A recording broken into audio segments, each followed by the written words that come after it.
the types of things that parents can use these funds for within your programs?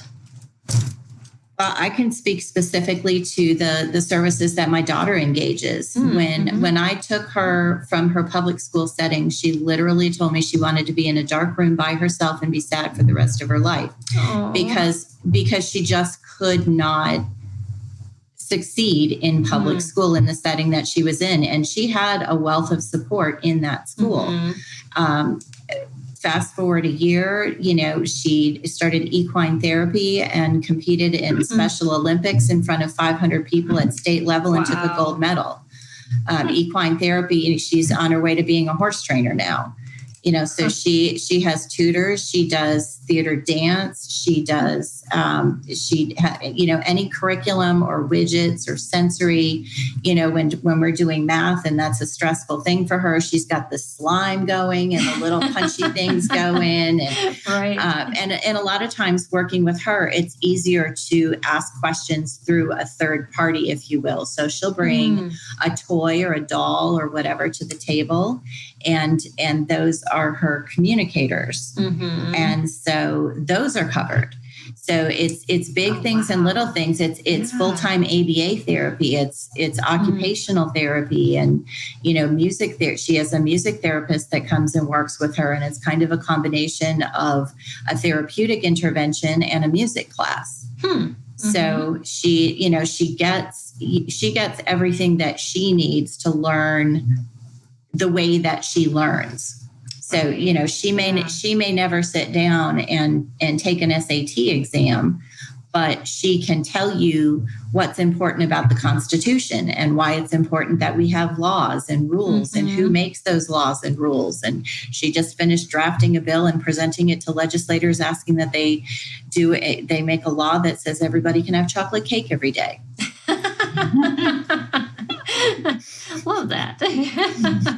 So we have a variety of things that are available. There's a handbook that parents receive when they're once they're accepted into the scholarship, and that gives the pre-approved items. And then if there's something that's unique, that, like, for example, and this is kind of silly, but a couple of years ago we were learning fractions, and so I wanted 4 sets of color-coded measuring cups and spoons because we do a lot of cooking and baking in our house, and she understood the measurements, but on paper she didn't understand.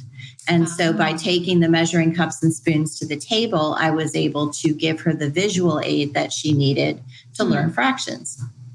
That's awesome. So then you just I put in a pre-approval request. I say what I want to use it for and what the expected outcome is, and then they either approve or deny it. Awesome. That's great. And so you can be super creative. Exactly. and we customize it specifically to your student. Exactly. That's awesome. And ours operates fairly similarly. Our scholarship allows the private school tuition on the private school side, but for homeschool families, textbooks, curriculum, other instructional materials. Did I lose you? Oh, no, we're still here. Oh, we're here. Okay. Other instructional materials, therapies, things like that. So it is, again, it's a broad range. Awesome. Yeah. And it seems like that's a lot of what our parents are looking for anyways. When they come in, they're like, mostly it's just therapy, because a lot of times they have the option of putting their kids, like that dual enrollment, like a lot of states do, and taking their child to the school to get therapy, but the therapy isn't always the same as you would get through a private therapist.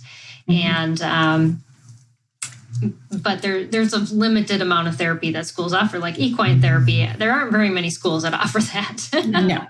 So, but if it's something that's going to really resonate with your student, this is another opportunity that homeschooling would allow them to have a more customized approach to their schooling.